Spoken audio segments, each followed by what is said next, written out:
നമസ്കാരം. Thiruvananthapuram Kilimanoor Raja Ravi Varma higher secondary സ്കൂളുകളുടെ മാനേജറായിരുന്ന mister Gopinath 2014 ആന്ധ്രയിൽ ഒരു ദുരൂഹ സാഹചര്യത്തിൽ അദ്ദേഹം മരണപ്പെടുകയുണ്ടായി. അങ്ങനെ മരണപ്പെട്ട ഗോപിനാഥിന്റെ ഭാര്യയാണ് ഇന്ന് നമ്മളോടൊപ്പം ഉള്ളത്. നമസ്കാരം. നമസ്കാരം. അപ്പൊ ഗോപിനാഥ് സാറ് ദുരൂഹമായ സാഹചര്യത്തില് ആന്ധ്രയില് മരണപ്പെട്ടു. അതെ. ഈ മരണത്തിൽ എന്താണ് ദുരൂഹത എന്ന് തോന്നാൻ കാരണം? ഈ സാറിനെ ഹോസ്പിറ്റലിൽ കൊണ്ടുപോയോ, സാറിന് എന്ത് അസുഖമാണെന്നോ എന്നെ റെഡി വിളിച്ച് അറിയിക്കുകയോ എനിക്ക് യാതൊരു കാര്യവും അറിയില്ലായിരുന്നു. ഹോസ്പിറ്റലിൽ കൊണ്ടുപോയ കാര്യമാണ്.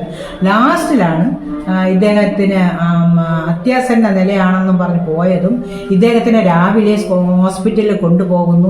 അന്ന് തലേ ദിവസം ഞാൻ ചെല്ലുന്നു. പക്ഷേ മാഡം വരണ്ട, മാഡം ഇവിടെ നിന്നുകൊള്ളണം, അമ്മ എന്നാണ് എന്നെ വിളിക്കണം. എനിക്ക് തോന്നാം ഞാനും ഭാര്യയും കൂടെ പോവാന്ന് പറഞ്ഞ് കൊണ്ടുപോയിട്ട് ഇവർ രാത്രിയായപ്പോൾ ഇവർ രണ്ടുപേരും കൂടി ഇങ്ങ് വരുന്നു. വന്നപ്പോൾ ഇവർ മുകളിൽ കയറുന്നു, താഴെ കയറുന്നു, എന്തോ ഒരു പരിഭ്രമം. എനിക്ക് എന്തോ വല്ലായ്മ തോന്നിയിട്ട് ഫുഡ് കഴിക്കാൻ പറഞ്ഞു. ഞാൻ ഒന്നും കഴിച്ചില്ല. എന്നിട്ട് രാത്രി 11-12 മണിക്ക് ഫോൺ കോൾ വരുന്നു, ഒരു മുകളിൽ കയറുന്നു ഒക്കെ ചെയ്യുന്നു. എന്നിട്ട് രാവിലെ 5 മണിയായപ്പോൾ എന്നോട് പറഞ്ഞു, അമ്മ ഡ്രസ്സ് ചെയ്യണം, നമുക്ക് ഗോപിനാഥ് സാറിനെ കാണാൻ പോകാമെന്ന് പറഞ്ഞു. ഓക്കെ എന്നും പറഞ്ഞ് ഡ്രൈവറിനെ കാർ കൊണ്ടുവന്നു. അവർ രണ്ടുപേരും കയറുന്നു, ഞാൻ കയറുന്നു. ഇവർ വെട്ടുപോകുന്നു. ഇവരെ ഫേസ് കണ്ടപ്പം എനിക്ക് സാഹചര്യം എന്തോ ഒരു സാഹചര്യം എനിക്ക് മുഖത്ത് തോന്നി, ദുരൂഹത തോന്നി. അങ്ങനെ ഹോസ്പിറ്റലിൽ ചെന്ന് നേരെ ഹോസ്പിറ്റലിൽ അവിടെ കയറി, അവിടെ ഒരു റൂമിൽ നേരെ കയറിയപ്പോൾ ഈ റെഡ്ഡിയാണ് ആദ്യം ഓടിക്കൊണ്ട് വന്നത്. അത് പോരാത്തോണ്ട് അതിന് ഞാനൊരു കാര്യം പറയാം. നമ്മളെ അമ്പലം നോക്കുന്ന കുമാർ എന്ന് പറയുന്നവൻ ഈ വാറങ്കലിൽ നിന്ന് അവൻ അവിടെ എത്തിയിരിക്കുന്നു. ആര് പറഞ്ഞെത്തി? അവിടെ ഇല്ലായിരുന്നു, റെഡ്ഡി പറഞ്ഞെത്തി. അപ്പൊ അവിടെ ഉണ്ടായിരുന്നു. ഞാൻ ചെന്നപ്പോ അവിടെ ഉണ്ട്. എന്നിട്ട് ഈ മരണത്തെ കുറിച്ച് കൂടുതൽ അന്വേഷണങ്ങളൊന്നും ഉണ്ടാകാതിരിക്കാൻ വേണ്ടി അവിടെ ഒരു ദുരൂഹ സാഹചര്യം സൃഷ്ടിക്കുകയാണ് ചെയ്യുന്നത്. അതെ. കുമാർ എന്ന് പറഞ്ഞ അയാൾ അവിടെ ഉണ്ടായിരുന്നു. തലേദിവസം രാത്രി വന്നോ രാവിലെ വന്നോ എന്നുള്ളതൊന്നും എനിക്ക് അപ്പോഴേ എനിക്ക് അന്വേഷിക്കാനുള്ള ഇതില്ല. ഇദ്ദേഹം ഞാൻ ചെന്ന് കണ്ടപ്പോൾ ഇദ്ദേഹം ആദ്യം ചെന്ന് കാണുന്നു, പിറകെ ഭാര്യ ചെന്ന് കാണുന്നു. ഞാൻ എന്തോന്ന് മരണപ്പെട്ടു, അവിടെ ഒരു ബഹളം കേൾക്കുന്നു. അപ്പോഴേ 3-4 ഡിവോട്ടീസിനെ ഈ കുമാറായിരിക്കും വിളിച്ചോളൂ. 3-4 ഡിവോട്ടീസ് കരഞ്ഞുകൊണ്ട് അവിടെ നിൽക്കുന്നു. ഞാൻ ചെന്ന് നോക്കുമ്പോൾ സാർ മരിച്ചു കിടക്കുന്നു. സാറിന്റെ ശരീരത്തിൽ തൊട്ടപ്പോൾ ആയുസ് പോലെ ഇരിക്കണം. അപ്പോഴേ മരണപ്പെട്ട സാറിന്റെ ശരീരം ആയുസ് പോലെ ഇരിക്കുമോ? അപ്പൊ രാത്രി മരിച്ചതായിരിക്കും ആയുസ് പോലെ ഇരിക്കണം. പിന്നെയാണ് ഈ ഡിവോട്ടീസ് അത്രയും വന്ന് സാറിനെ ആംബുലൻസ് കയറ്റും മുമ്പേ ഇവനും ഇവന്റെ ഭാര്യയും കൂടെ ഒരു പേപ്പറിൽ സൈൻ ചെയ്യാൻ ആ സാഹചര്യത്തിൽ ഞാൻ ഇങ്ങനെ ചേർട്ട് നിന്നു. ഡിവോട്ടീസ് അമ്മ ഇരിക്കണമെന്ന്. സാറിന് ആംബുലൻസ് കയറ്റിയില്ല, സാറിനെ ഡ്രസ് ചെയ്യാനെ കൊണ്ടുപോയിരിക്കുകയാണ്. എനിക്ക് എന്റെ ഫോൺ എവിടെ എന്താണെന്നൊന്നും എനിക്കറിയില്ല. അങ്ങനെ ഒരു പേപ്പറും കൊണ്ട് ഭാര്യയും ഭർത്താവ്, ആദ്യം ഭാര്യ വന്നു. എന്തോന്നു എനിക്ക് കണ്ണും അത്ര എനിക്ക് അങ്ങ് വല്ലാതിരിക്കണം. അമ്മ ഇതിൽ ഒപ്പിടണം. എന്തോന്ന് ഒപ്പിടണം? അത് സ്വാമിജിയെ ഇവിടെ അടക്കാമെന്ന് സ്വാമിജി പറഞ്ഞിട്ടുണ്ട്. അങ്ങനെ അതിൻ്റെ പേപ്പേഴ്സ് എഴുതി തന്നിട്ടുണ്ട്. അത് ലോക്കറിൽ ഇരിക്കുകയാണ്. ഇന്ന് ഞായറാഴ്ച ആയതുകൊണ്ട് നാളെ രാവിലെ എടുത്ത് കാണിക്കാം. ഞാൻ പറഞ്ഞു സ്വാമിജി അങ്ങനെ ഒരു കാര്യം എഴുതി വയ്ക്കാം. അത് ഞാൻ പറഞ്ഞു എഴുതി വയ്ക്കുകയില്ല, അങ്ങനെ കൊടുക്കുകയില്ല. എനിക്ക് അദ്ദേഹം സ്വാമിജി എന്ന് പറയുന്ന മിസ്റ്റർ ഗോപിനാഥ്. അപ്പൊ അദ്ദേഹത്തിന്റെ മരണശേഷമാണോ ഈ വിഷ്ണു ഇവിടുത്തെ സ്കൂളിന്റെ അധികാരത്തിലോട്ട് വന്നത്? വിഷ്ണു സാർ ഉള്ളപ്പോ സാറിന്റെ സഹായിയായിരുന്നു വിഷ്ണു. സാറിന്റെ കാര്യങ്ങളെല്ലാം അറിയാം അവന്. സാറിന്റെ ഫയൽ എവിടെ, സാറിന്റെ എല്ലാം അവനല്ലേ കൈകാര്യം ചെയ്യുന്നത്. ഇതുപോലെ സാർ മരണപ്പെട്ടതിന് ശേഷം നമ്മളെ വീട്ടിൽ വന്ന് കുറെ സാറിന്റെ ഫയലുകളും പേപ്പേഴ്സും എല്ലാം എടുത്തു കൊണ്ടുപോയി നോക്കാനെന്നും പറഞ്ഞ് എടുത്തുകൊണ്ട് പോയിട്ട് ഇന്നതുവരെ എനിക്ക് തന്നിട്ടില്ല. മരണപ്പെടുമ്പോൾ ഗോപിനാഥ് സാറിന് എത്ര വയസ്സുണ്ടായിരുന്നു? 66.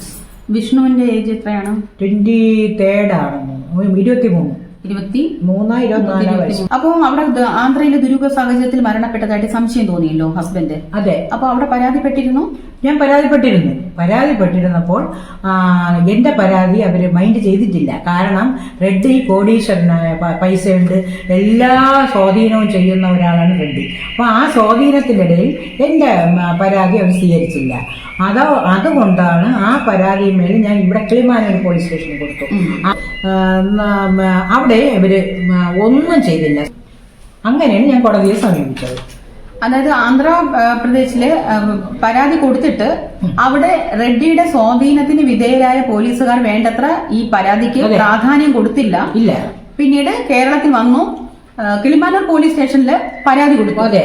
പരാതി പലപ്പോഴും കൊടുക്കുകയും പോലീസ് സ്റ്റേഷനിൽ ഇറങ്ങി കയറുകയും ചെയ്യുമ്പോഴെല്ലാം സ്വാധീന ശക്തിയുള്ള പ്രതികൾ ആ വിവരം അപ്പോൾ തന്നെ അറിയുകയും ഈ കേസുമായിട്ട് മുന്നോട്ട് പോകാൻ പോലീസ് വിസമ്മതിക്കുകയും ചെയ്തു. അതിനുശേഷം മാം ചെയ്തത് എന്താണ്? കോടതിയെ സമീപിച്ചു. അപ്പോൾ കോടതിയെ സമീപിക്കുമ്പോൾ കോടതിയുടെ നിർദ്ദേശപ്രകാരമാണ് പോലീസ് എഫ്ഐആർ ഇട്ടത്. അതെ. ഈ പോലീസിന്റെ എഫ്ഐആർ പ്രകാരം എത്ര പ്രതികളുണ്ട് ഈ കേസിൽ? 3 പ്രതികളുണ്ട്. അതൊക്കെ ആരൊക്കെയാണ്? ഒന്നാം പ്രതി വിഷ്ണു, രണ്ടാം പ്രതി സണ്ണി പുറത്തു നിൽക്കുന്ന ഒരാളാണ്, സ്കൂളിൽ അതിനകത്ത് കയറി കാര്യങ്ങളൊക്കെ നോക്കുന്നവരാണ്. മൂന്നാമത് അവിടുത്തെ ഈ ഇപ്പോഴും റിട്ടയർഡായ അസിതാനാഥ്. അപ്പൊ ഈ വിഷ്ണു ആണ് ഒന്നാം പ്രതി. വിഷ്ണു എന്തൊക്കെയാണ് ആ സ്കൂളിൽ ഇപ്പൊ ചെയ്തുകൊണ്ടിരിക്കുന്നത്? ഇപ്പം വിഷ്ണു ആണ് ആ സ്കൂളിലെ മാനേജ്മെന്റ് കാര്യങ്ങളും റിസീവറിന്റെ കാര്യങ്ങളും അത്രയും നോക്കുന്നത് വിഷ്ണു. സീനിയർ ടീച്ചേഴ്സിനെയൊക്കെ വിഷ്ണുവിന് പേടി. പ്രിൻസിപ്പാള് വിഷ്ണു പറയണതേ കേൾക്കുള്ളൂ. പ്രിൻസിപ്പാളും ഡയച്ചമ്മ എല്ലാം വിഷ്ണു പറയണതേ കേൾക്കൂ. അപ്പൊ സീനിയർ ടീച്ചേഴ്സിനൊക്കെ വിഷ്ണുവിനെ പേടി. കാരണം അത് അല്ലെങ്കിൽ അത് പറയുന്നത് കേട്ടില്ലെങ്കിൽ അവർക്ക് എന്തോന്നും, അവർക്ക് സസ്പെൻഷൻ ഓർഡർ അങ്ങനെ ഒത്തുബെമ്മോ എല്ലാം അടിച്ചു കൊടുക്കും. അതിന് യമം കൂട്ടാണ് അത് റെഡ്ഡി. റെഡ്ഡി അവിടെയാണ് ആന്ധ്രാപ്രദേശിലായിരിക്കുന്ന റെഡ്ഡിയുടെ ബിനാമി ആയിട്ടാണല്ലേ വിഷ്ണു ഇവിടെ പ്രവർത്തിക്കുന്നത്. സ്കൂളിലെ അപ്പോയിന്റ്മെന്റ്സും കുട്ടികളിൽ നിന്ന് പിരിക്കുന്ന പൈസ എല്ലാം തന്നെ അതിന്റെ ഒരു വലിയ വിഹിതം വിഷ്ണു എടുക്കുകയും ചെറിയ വിഹിതം ആന്ധ്രയിലെ റെഡ്ഡിയെ ഏൽപ്പിക്കുകയും വിഡ്ഢിയാക്കപ്പെടുന്നത് റെഡ്ഡിയാണ്. റെഡ്ഡിയെ യഥാർത്ഥത്തിൽ റെഡ്ഡിയിൽ നിന്ന് അധികാരം ഇദ്ദേഹത്തിലേക്ക് കേന്ദ്രീകരിക്കുകയും റെഡ്ഡിയെ കബളിപ്പിക്കുകയും ചെയ്തുകൊണ്ടാണ് വിഷ്ണു ഇപ്പൊ സ്കൂളിൽ. റെഡ്ഡിക്ക് വിഷ്ണുവിന് അത്യാവശ്യമാണ്. കാരണം ഭാഷ അറിഞ്ഞൂടാ, വേറെ ഒന്നും അറിഞ്ഞൂടാ. റെഡ്ഡിയെ സ്വാധീനിച്ച് നിർത്തിയിരിക്കുന്നത് വിഷ്ണുവാണ്. ഈ വിഷ്ണു ആണ് ഇല്ലാത്തതെല്ലാം പേപ്പേഴ്സും എല്ലാം റെഡ്ഡിക്ക് കൊടുത്ത് സഹായിച്ചതും. ടീച്ചേഴ്സിനെ ടീച്ചർ അതാണ് ഇതാണെന്ന് പറഞ്ഞ് അവൻ തന്നെ മെമ്മോ അടിച്ചു കൊടുക്കുകയും ചെയ്യും. അതായത് വളരെ പ്രശസ്തനായ ചിത്രകാരനായിരുന്ന രാജാവായിരുന്ന രാജാ രവിവർമ്മയുടെ പേരിലുള്ള നല്ലൊരു സ്കൂളിനെ വിഷ്ണുവും കൂട്ടാളികളും ചേർന്ന് നശിപ്പിച്ചു എന്ന് പറഞ്ഞു. തീർച്ചയായിട്ടും ഈ ഗോപിനാഥ് സാറിന്റെ മനസ്സിൽ രാജാ രവിവർമ്മ സ്കൂള് നല്ല രീതിയിലാക്കിക്കൊണ്ടുവന്ന് രാജാ രവിവർമ്മയുടെ പേര് ഇതിലും അധികം ആക്കണമെന്നായിരുന്നു അദ്ദേഹത്തിന്റെ മനസ്സ്. അതുകൊണ്ടാണ് കെ വർമ്മ, രാജകുടുംബത്തിലെ കെ വർമ്മ ഈ ഗോപിനാഥ് സാറിന് ഇത്ര വില കുറച്ച് ഈ സ്കൂള് കൊടുത്തത്. അപ്പൊ ഞാൻ ചോദിക്കുന്നത്, അദ്ദേഹം പറഞ്ഞു, കെ വർമ്മ വീട്ടിൽ വന്ന് നമ്മളോട് പറഞ്ഞതാ, അദ്ദേഹം ഒരു വീട്ടിലും പോകില്ല, നമ്മളെ വീട്ടിൽ വന്നു. രാജകുടുംബത്തിലവരല്ലേ. തമ്പുരാൻ വീട്ടിൽ വന്നു. തമ്പുരാൻ എന്റെ കൂടെയും സാറ് ഇരുന്നപ്പോഴും പറഞ്ഞ കാര്യമാണ്, ഗോപിനാഥ് സാറിനായതുകൊണ്ടാണ് ഞാൻ ഈ സ്കൂളിൽ ഇങ്ങനെ കൊടുത്തത്. ഞാൻ വേറെ ആർക്ക് എത്ര രൂപ തരാന്ന് പറഞ്ഞാലും ഞാൻ കൊടുക്കത്തില്ല എന്ന് പറഞ്ഞു. അപ്പൊ ഏതെങ്കിലും വിധത്തിൽ ഗോപിനാഥ് സാറിനെ നശിപ്പിക്കുകയും സ്കൂളിന്റെ ഭരണം ഏറ്റെടുക്കുകയും ചെയ്യുക എന്ന ഉദ്ദേശത്തോടെ കുറച്ചു പേർ ചേർന്ന് ഗൂഢാലോചന നടത്തി ആന്ധ്രയിൽ കൊണ്ടുവന്ന ഇദ്ദേഹത്തെ കൊലപ്പെടുത്തുകയാണ് എന്ന് പറഞ്ഞാൽ ശരിയായിരുന്നു? അത് കറക്റ്റ് ആയിരിക്കും, കറക്റ്റാണ്. കാരണം സാറിന് മാനേജ്മെന്റ് അവകാശം കോടതിയിൽ കൊടുത്തപ്പോൾ സാറിന് കിട്ടി December 13. കിട്ടിയപ്പോഴാണ് ഇദ്ദേഹത്തിന് അങ്ങ് വിളിക്കുന്നത്. ഇത് അവര് വിളിച്ചു വെച്ചിരുന്നു. സാറ് മരണപ്പെട്ടതിന് ശേഷം ഉടൻ തന്നെ അത് ശരിയാക്കി റെഡ്ഡിയുടെ പേരിലോട്ടാക്കി. അല്ല മാം, ഈ ഗോപിനാഥ് സാറ് മരണപ്പെടുമ്പോൾ ഈ ഇപ്പോഴത്തെ സ്കൂളിന്റെ അധികാരി വിഷ്ണുവിന് അന്ന് എത്ര വയസ്സുണ്ട്? 23 വയസ്സുള്ള ഒരു പയ്യനായ വിഷ്ണു ഈ സർവ്വ അധികാരത്തിലേക്ക് എങ്ങനെ കടന്നു വന്നു? അതിന്റെ ഒരു ബാക്ക്ഗ്രൗണ്ട് എന്താണ്? ബാക്ക്ഗ്രൗണ്ട് എന്ന് വെച്ചാൽ ആദ്യം സാറിന്റെ സഹായിയായിരുന്നു. സാറിന്റെ സഹായിയായിരുന്നപ്പോഴേ വിഷ്ണുവിന് ഈ റെഡ്ഡിയുടെ ഭാര്യയുമായിട്ട് കോണ്ടാക്ട് ഉണ്ടായിരുന്നു. അപ്പോൾ സാറ് മരിച്ചതിന് ശേഷം റെഡ്ഡിയുടെ ഭാര്യയുടെ ഒരു സ്വാധീനം കൊണ്ടാണ് വിഷ്ണുവിന് ഈ അധികാരങ്ങളെല്ലാം റെഡ്ഡി കൊടുക്കാൻ കാരണം.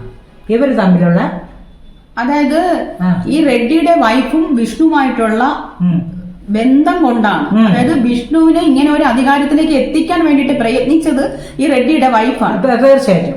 അല്ലാതെ 23 വയസ്സുള്ള ഒരു പയ്യന് സ്കൂളിന്റെ സർവാധികാരം, രാജാ രവിവർമ്മ സ്കൂളിന്റെ സർവാധികാരം കിട്ടാനുള്ള യോഗ്യതയൊന്നും ഇല്ലല്ലോ. അദ്ദേഹം അപ്പോഴ് 23 വയസ്സായി. അപ്പോഴാണ് അദ്ദേഹം എല്ലാം പാസ്സായി സാറിന്റെ കൂടെ സാറിനെ ഹെൽപ്പ് ചെയ്യാൻ നിന്ന ഒരു പയ്യനാണ്.